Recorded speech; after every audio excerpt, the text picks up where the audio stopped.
The views expressed on this program are those of the producers and individuals appearing on this program and do not necessarily reflect the views of the Sun Prairie Media Center staff, its video service providers, or the staff and elected officials of the City of Sun Prairie.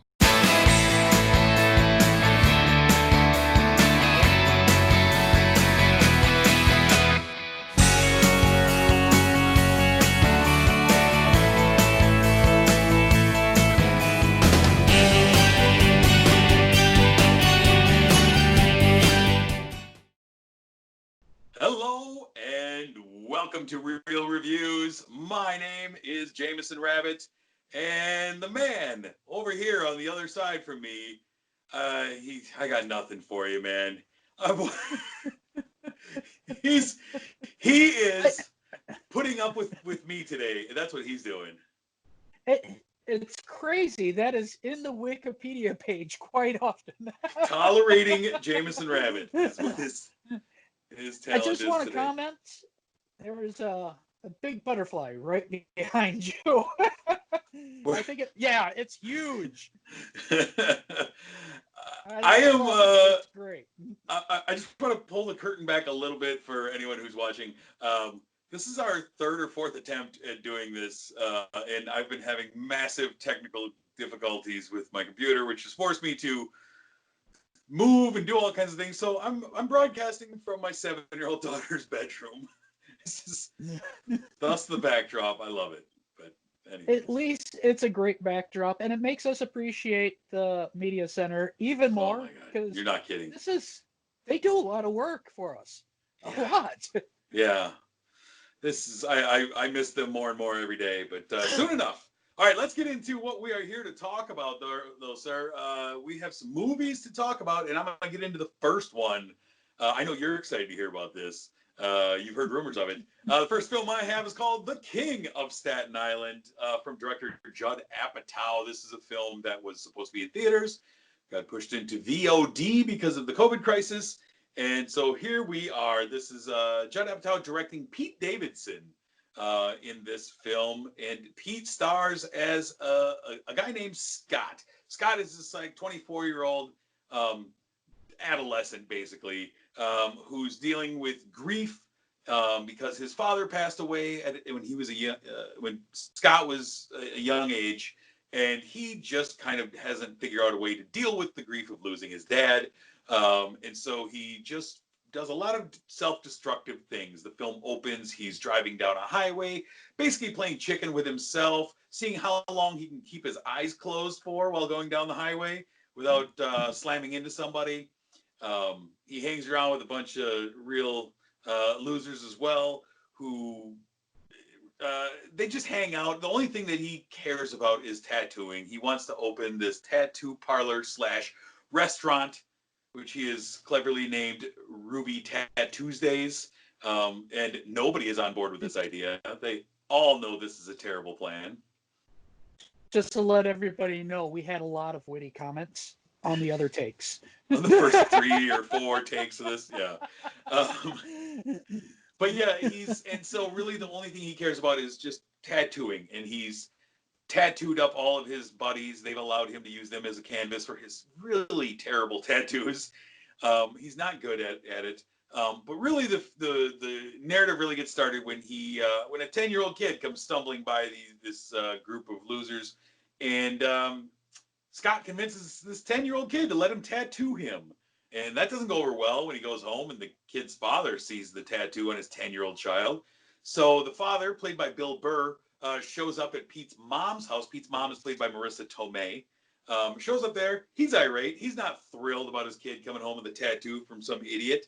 And there's a big brouhaha.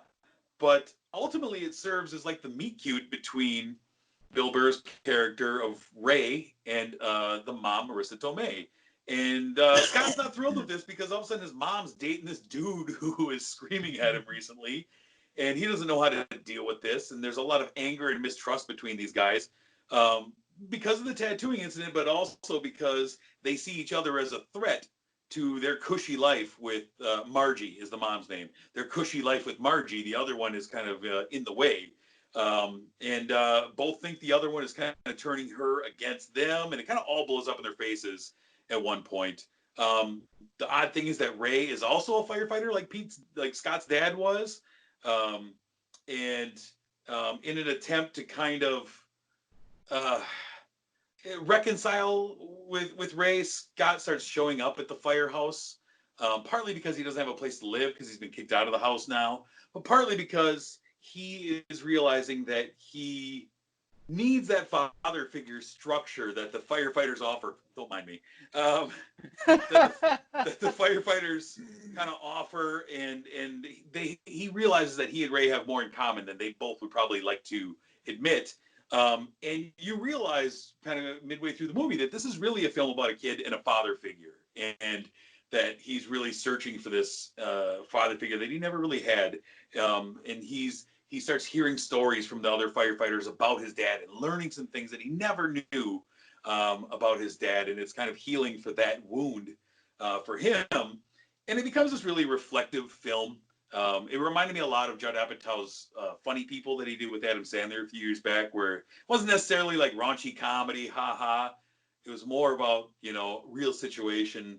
And I think Pete Davidson is good in this. Like, it's very similar. We talked about Big Time Adolescence a little while back, and this is very similar to that as far as his role. It's still a lot of him. Like, Pete's dad in real life was a firefighter who was killed in 9/11. So this is very much a part of his life too. So, but I think he's good in it. Bill Burr's great in it. Steve Buscemi's in this as one of the firefighters who serves a real key role in this movie, and I liked him as well. I can't see him as a firefighter. Steve Buscemi was actually a firefighter before he was an actor. You're kidding me. No, I did not know that. He was a firefighter in New York City before he became an actor. Yeah. Huh. And they filmed this movie with real firefighters too, to try and lend some authenticity to it. It's not a film that's like going to blow you away. I think it's good enough. It doesn't really lag. It's got a nice flow to it, and there's some interesting characters, especially when you get to the fire station. My biggest issue with this movie, though, is that the female characters in this movie are kind of terrible. Like, there's Pete's younger sister, who's played by Judd Apatow, Judd's daughter. She's just a self-centered girl who's graduating high school, only cares about herself. You also have this pseudo girlfriend that he has, who he's kind of ashamed to call his girlfriend. Won't introduce her to mom, like won't admit to his buddies that they're dating, and she's like, why do we have to hide this? And he's like, no. And so it turns her into like the nagging girlfriend in that role. And then his mom, Margie, who really just feels like a commodity who's used between Ray and Scott, and like they just kind of like fight over her and this and that, but she doesn't seem to have like a whole lot of agency to herself. And it's frustrating just that all three main females in this movie are really just kind of not real characters in this movie, but it's enjoyable enough. It's on VOD. I got a question for you. Yeah. So this was supposed to be in the theaters, and it went to streaming, and the price is almost $20. Yeah. Is this worth streaming for $20 in comparison to sitting at the theater? Because at the theater, it's an entirely different experience. It's cheaper, especially if you go on Tuesdays, which was $5. And of course, it's a moot question because the theaters are not open right now. But $20, is this worth a watch on a small screen at home? I think you can wait. I'll tell you, I give it 3 out of 5 stars. So it's a little above average for me. But like, it's not one that you need to rush out for. I don't think it's not one that I would, if I weren't reviewing it, I would say you can wait. You can even wait if, you wait a month, the price drops on these VODs and it becomes something a little more realistic.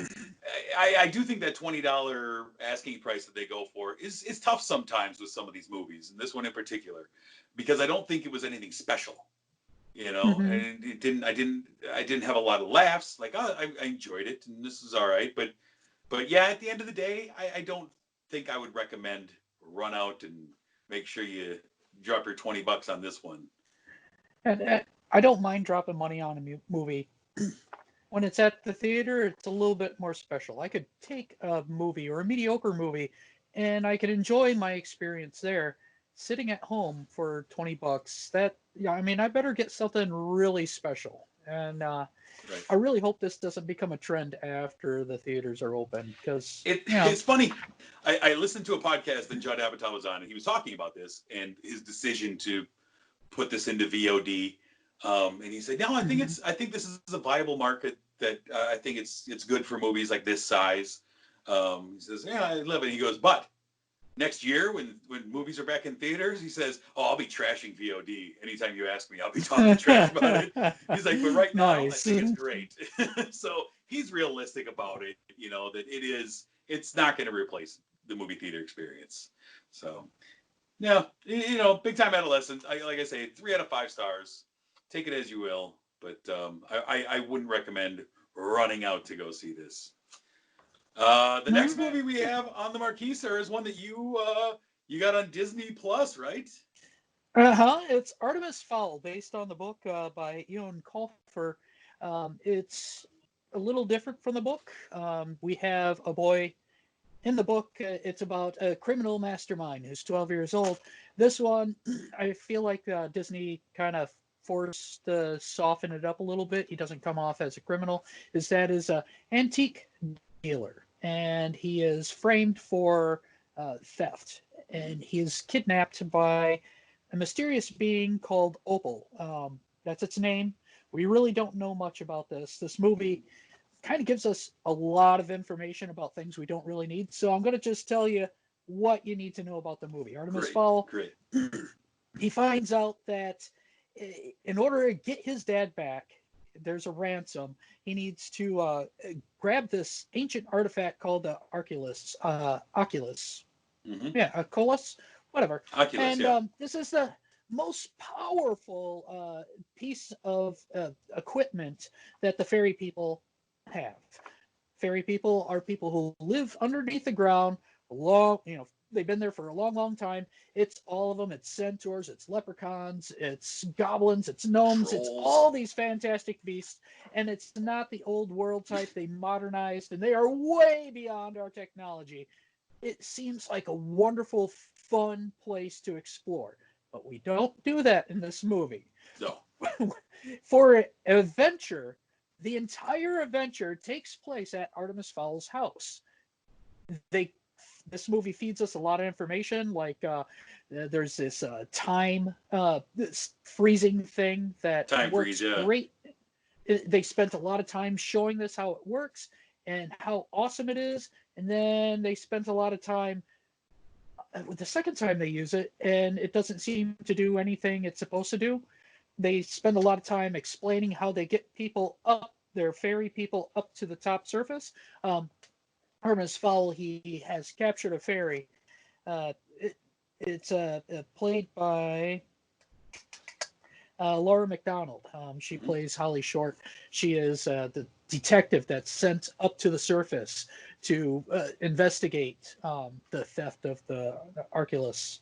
And she gets captured right away because Artemis Fowl, he's extremely intelligent, and he knows way too much stuff from a little journal. He knows where all the fairies are going to be and all the ins and outs.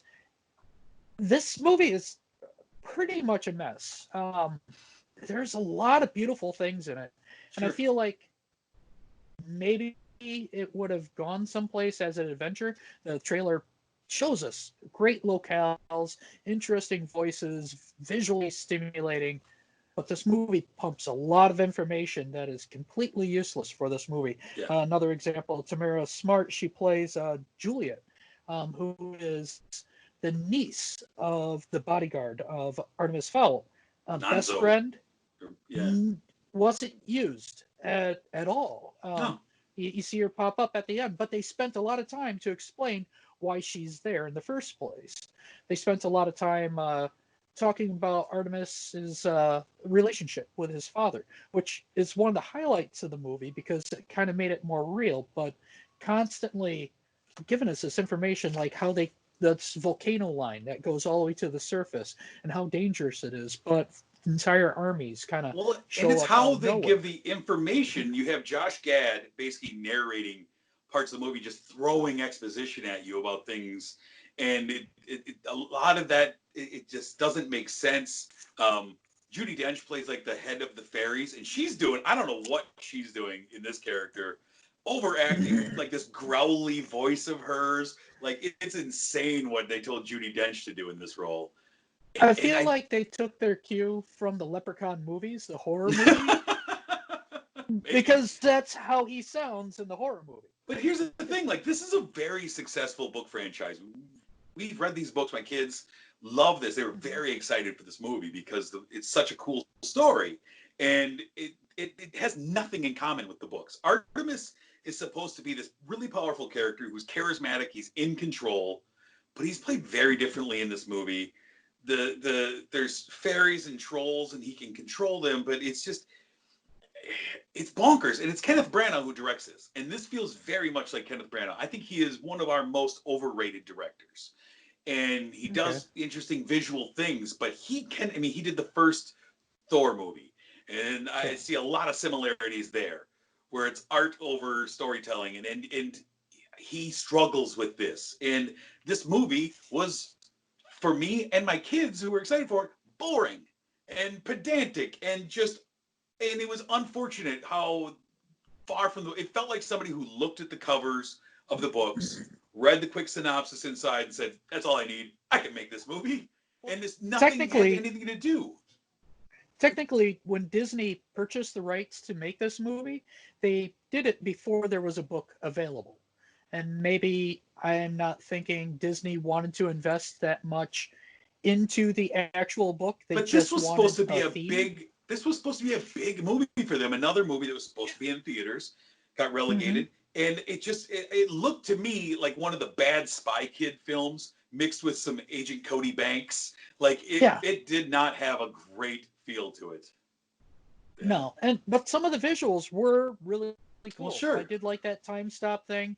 That was cool. The Josh Gad, his gnome character, I thought was pretty interesting. That it's able to unhinge its jaw and dig. I thought that was pretty fun, but it really wasn't worth showing all this spectacular stuff and not explaining any story or giving any heart. It was just sad in that aspect. What would you give Artemis Fowl? I give it a 1.5. It was a dredge. I did not enjoy myself at all. Yeah. Maybe in a theater. Nah, I gave it 1 star. Yeah, I'm glad it was on a streaming service that I didn't have to put any effort into. I think my kids gave it 0 stars. I gave it 1. Let's move on, though. It's an odd choice to have an adventure. Yeah. It's an odd choice to have an adventure and just all in one house. It's right. Let's move on to a big film on Netflix this week. Spike Lee made a film for Netflix called Da 5 Bloods.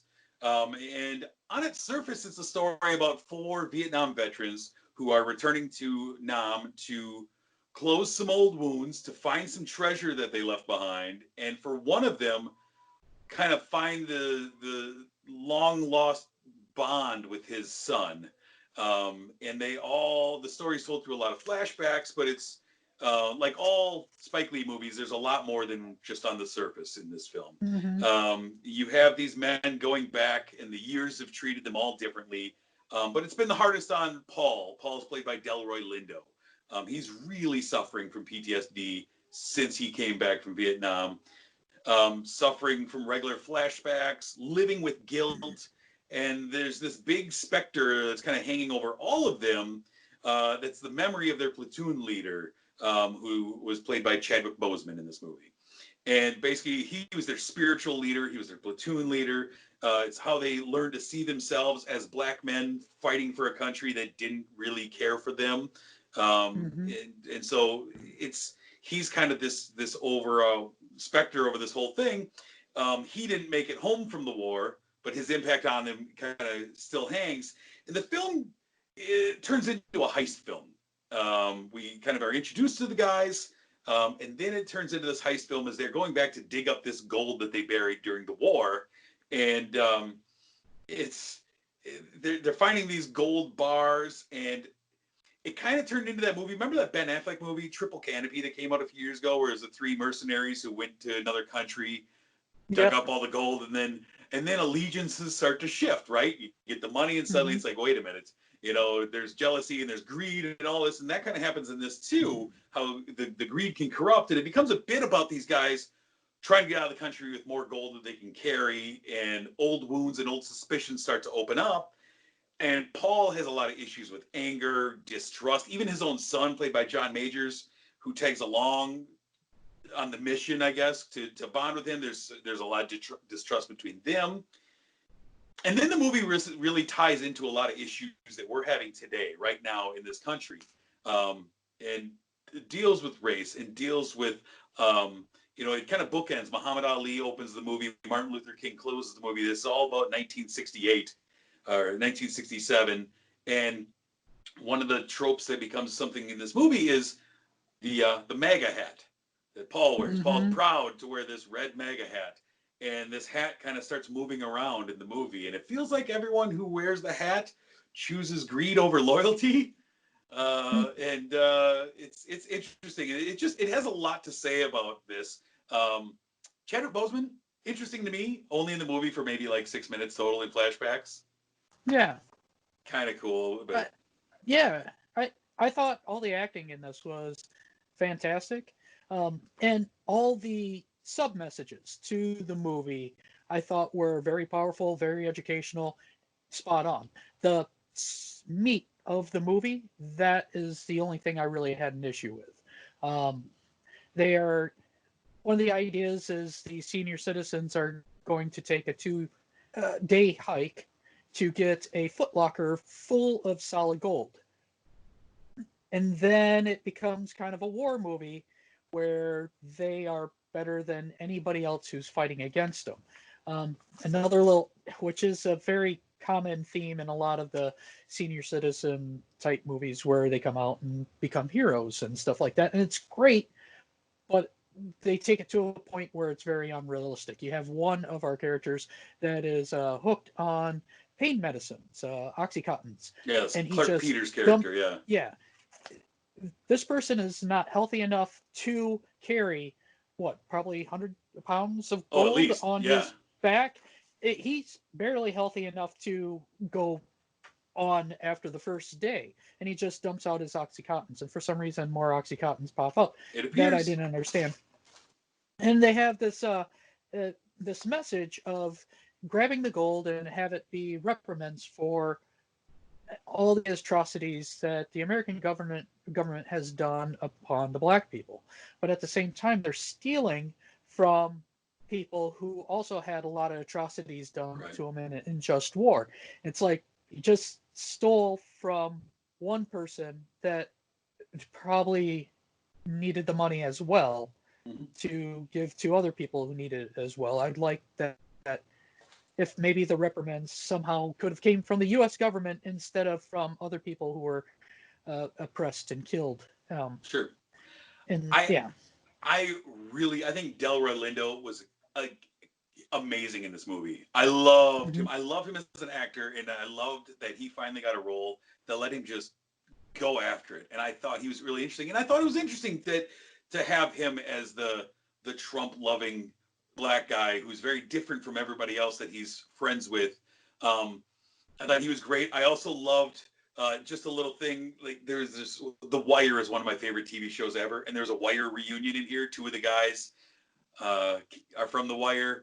They kind of played back and forth from each other in that show. So as soon as I saw that, I was like, oh, we got Clark Peters and Isaiah Whitlock Jr., two of my favorite characters from there. That's cool. I thought John Majors was great as the son. You also have Jean Reno, who shows up as, classic evil white guy in the white suit. He's classic bad guy in this movie. It's been a while since I seen him, and I kept on looking. I'm like, I know him. He's the professional. He's Leon. Yeah. Yeah. I don't think this is one of Spike Lee's best movies, but I think that it's a good movie. I think there's a lot of really strong messages in here under the surface. I think it's an important movie. It's 2.5 hours long, but it does not feel 2.5 hours long. Right. This movie changes a lot throughout You have the heist movie, you have action war at the end, you have a lot of drama in between certain characters. Very accurate look at PTSD and how people have to deal with that. I love all those messages. Those were great. Just the meat and potatoes, the surface movie. I wish they cleaned that up to be a little bit more realistic. Sure. I What would don't you give? What would you give the Five Bloods? I give it a 3.5. It's a decent movie. I liked it. Yeah, I was kind of hemming between a 3.5 and a 4-star. I give it a 3.5 right now. This is a film I think I will rewatch at some point, but I did enjoy it. It's worth the time for sure. Great performances all along. Don't let the 2.5 hours daunt you. Don't definitely dive into it. Speaking of longer movies that have to deal with war, our final chapter in the Spielberg Summer Blockbuster series this week, and we're going to talk about Saving Private Ryan, which came out July 24th of 1998. You know about this, right? It's Tom Hanks trying to find Matt Damon. You know, it's a great duo. And up until 1917, to me, there was nothing that really got into the same wheelhouse. There's a lot of war movies out there, but they all felt the same until 1917 came out. Saving Private Ryan, hands down, was my favorite for quite a long time. I mean, the opening scene is obviously one of the great scenes of the men storming the beaches of Normandy. Last week I told you I had a little story. So when this movie first came into theaters, my wife and I were dating at the time, and we went opening night to this movie, and had to park like a mile away because it was packed. This was at the old Eastgate Theaters, right? And I'm parked. I dropped her off. I said, "You go get tickets. I'll go park." And I park, and I'm on a dead sprint to the theater. And I get in there, and I don't see my wife anywhere. What's going on? What's going on? Well, she'd gotten our tickets, gone, and gotten popcorn, went to the restroom, whatever. I'm standing there. They won't let me through. I don't have a ticket. And I'm like, what? This is before cell phones. This is 1998. I didn't have a cell phone. Yeah. And I'm like frantic. And finally she comes back. She goes, "Oh, yeah, I forgot to leave the ticket for you, blah, blah." We go in. They're already on the beaches of Normandy. I walk in. There's grown men crying when we walk into the theater. There's old veterans with their hats on, bawling. And I come walking with my popcorn like, oh, come on. Missed the whole storming. That opening scene has inspired so many other movies, inspired video game series. Sure. It is. This is what Call of Duty was made from, basically. Yep. And you had to watch it secondhand. Yeah. It was awful. Sorry. I ended up going back the next day and watching it, but a massive cast of stars, tons of people, even in small roles. You got Vin Diesel in a small role, like lots of different great stars in here. This film won 5 Oscars. Did not win Best Picture. It won Best Director, Cinematography, Sound, Film Editing, Sound Effects. Lost Best Picture to Shakespeare in Love. One of the great travesties in Oscars history. One of the all-time travesties. I mean, Shakespeare in Love is okay. It's okay. It's not memorable. This is. We're not talking about Shakespeare in Love years later. We're talking about this. It finished number 3 on the year, made $190 million domestically, just behind Titanic, which came out the year before, but was still hauling in money, and Armageddon, one of your favorite directors. Yeah. And it's still a powerful film, I think. Saving Private Ryan is still one of those films you can point to and say, watch this. It's great. It ages really well. I still have to watch Armageddon with commentaries. I hear it's hilarious. I hear Ben Affleck just tears it apart. Yeah, he's not a fan of it. There's one movie that is that we haven't talked about in our summer blockbuster series for Spielberg. That's Jaws, which really was like the first summer blockbuster of all time. But we've talked about Jaws ad nauseum. We've reviewed it in the past. It's come up several times. So we feel like, all right, we all know, we love Jaws. Everyone knows it. Have you ever given a star rating? 5 stars. It's one of my favorite movies ever. Yeah, I give it 5 stars. There you go. Watch Jaws. There you go. All right, before we move on, I want to thank our sponsor, Marcus Theaters, The Palace here in Sun Prairie. Thank you for sponsoring this program. Thank you for supporting us. We support you. We love The Palace, and we cannot wait to return to your comfortable dream loungers. Sir, movies are constantly in flux right now. We just got a bunch of news. A bunch of movies got pushed back some a full year. Things are crazy. So movie releases are in flux, but we have a couple of films we're going to talk about next week. The first one streaming, I believe, on Netflix is a film called Wasp Network, We also have a film on Amazon Prime, which looks really interesting, called Invisible Life. We're working here. And we're starting a new series now that the summer of Spielberg is over. It is the summer of Keanu. And our countdown to the new Bill and Ted. Bill and Ted Face the Music will be coming out at the end of August. And so we are going to be talking nothing but Keanu movies every week. I sure hope you didn't jinx it. Oh, it's going to be great. No, don't worry. Hey, he's got a ton of movies. We can do this as long as we need to. They can push it back a year. We'll still talk Keanu. Mm-hmm. So that's what we'll be doing in the near future. I hope you enjoy that. We got some really fun movies to talk about. But until that time, I'm Jameson. I'm Mike Roth. Have a good one.